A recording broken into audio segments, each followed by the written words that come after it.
Deputy CM Bhatti Vikramarka కీలక వ్యాఖ్యలు చేశారు. తనతో మంత్రులు భేటీ కావడం సాధారణ విషయమన్నారు. డిప్యూటీ సీఎంతో మంత్రులు సమావేశం కాకూడదా, పాలనపరమైన అంశాలపైనే భేటీ అవుతామన్నారు. భట్టి విక్రమార్క మంత్రులు సీఎం లేదా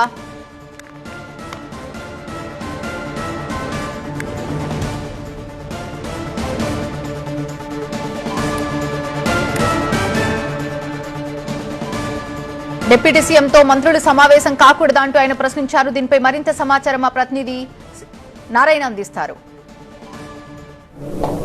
మున్సిపల్ ఎన్నికలకు కాంగ్రెస్ సిద్ధమవుతుంది. విజయ అవకాశాలపై డిప్యూటీ సీఎం భట్టి విక్రమార్క ఉన్నారు. సార్, ఇటీవల పంచాయతీ ఎన్నికల్లో రాష్ట్రంలో 40% పంచాయతీలను గెలుచుకున్నామనేది ప్రతిపక్ష బీఆర్ఎస్ చెబుతుంది. ఇప్పుడు మున్సిపల్ ఎన్నికల్లో కూడా ఖచ్చితంగా గెలుస్తామని చెబుతుంది. మీ విజయ అవకాశాలు ఏమన్నారు అధికార పార్టీగా? ముందుగా ఆ చెప్పిన స్టేట్మెంటే తప్పు. 40% గెలుచుకున్నామని ఎప్పుడు జరగని ఊహించినంత పెద్ద విజయం స్థానిక సంస్థల ఎన్నికల్లో, గ్రామ పంచాయతీల్లో కాంగ్రెస్ పార్టీకి రాష్ట్ర ప్రజలు ఆశీర్వదించి గెలిపించారు.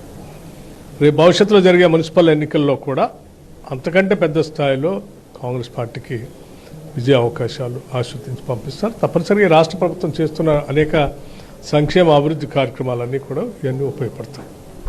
అంటే ప్రజాభవన్లో 4 మంత్రులతో భట్టి విక్రమార్క రహస్య భేటీ అయ్యారు. దీని మీద రకరకాలుగా బయట ప్రచారం జరుగుతుంది.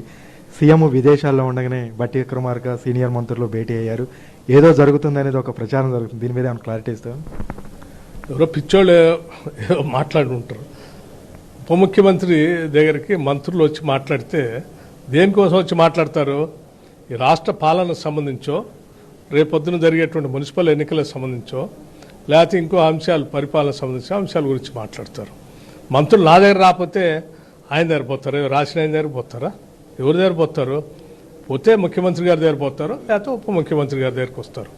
ముఖ్యమంత్రి గారు అందుబాటులో లేరు కాబట్టి కొన్ని విధానపరమైన నిర్ణయాలు తీసుకునే అవసరం ఉంది కాబట్టి నాతో మాట్లాడి నిర్ణయాలు తీసుకుంటారు. దానికి వాళ్ళు ఏదో ఉంచుకొని కలలుగంటున్నారేమో. ఈ రాష్ట్రంలో ముఖ్యమంత్రి కానీ, ఉప ముఖ్యమంత్రి కానీ, మంత్రులు కానీ అందరూ చాలా సమిష్టిగా కలిసి ఒక ఉమ్మడి కుటుంబంలో పనిచేస్తున్నారు. ఎవరు ఎటువంటి అపోహలు. కానీ ముఖ్యమంత్రి రేవంత్ రెడ్డికి డిప్యూటీ సీఎం భట్టి విక్రమార్క మధ్య కూడా విభేదాలు ఉన్నాయి, చాలా గ్యాప్ ఉంది అనేది బీఆర్ఎస్ కానీ ఇతర ప్రతిపక్ష పార్టీలు కూడా ప్రచారం చేస్తున్నాయి. ఇందులో వాస్తవం అంటారు? నేను ఇప్పుడే చెప్పాను కదా, ముఖ్యమంత్రి కానీ, ఉప ముఖ్యమంత్రి కానీ, లేకపోతే ఇతర మంత్రులు కానీ, ఈ కేబినెట్ మొత్తం ఒక సమిష్టి ఉమ్మడి కుటుంబంలాగా పనిచేసుకుంటూ రాష్ట్ర అభివృద్ధి మా ముందున్న లక్ష్యం తప్ప రాష్ట్ర సంక్షేమము, అభివృద్ధి, ఈ రాష్ట్రాన్ని $3 ట్రిలియన్ ఎకానమీతో 2047 కల్లా ఎట్లా తీసుకొని పోవాలనే ఆలోచన, కలలు తప్ప ఎటువంటి ఆలోచనలకి ఇక్కడ తావే లేదు, స్థానం కూడా లేదు. అంటే బొగ్గు స్కామ్ జరిగింది, దీని మీద విచారణ జరపాలని కేంద్రం చెప్తుంది. బీఆర్ఎస్ కూడా లేఖలు రాసింది. ఇప్పుడు అఖిలపక్ష సమావేశంలో బీఆర్ఎస్ ఎంపీలు కూడా పార్లమెంట్లో దీన్ని లేవనెత్తుతాం, ఖచ్చితంగా ఈ స్కామ్ మీద విచారణ జరగాలని చెప్తుంది. ఆడ స్కామ్ అనేది ఉంటే కదా స్కామ్ మీద విచారణ జరగదు. నేనే చెప్పే ముందు మీరు తొందరగా రాసి ఇవ్వండి, నేనే చేపించేస్తాను అని. అది పిచ్చి మాటలు, ఏదో రాజకీయంగా వాళ్ళ ఉనికి కాపాడుకోవటం కోసం మాట్లాడేటువంటి అంశాలు. Thank you.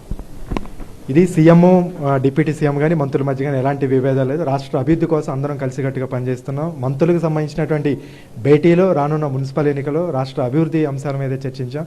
ఇందులో వేరే అంశానికి తావలేదని భట్టి విక్రమార్క చెప్తున్నారు. కెమెరామెన్ అపరాతో నారాయణ, TV9 ఖమ్మం.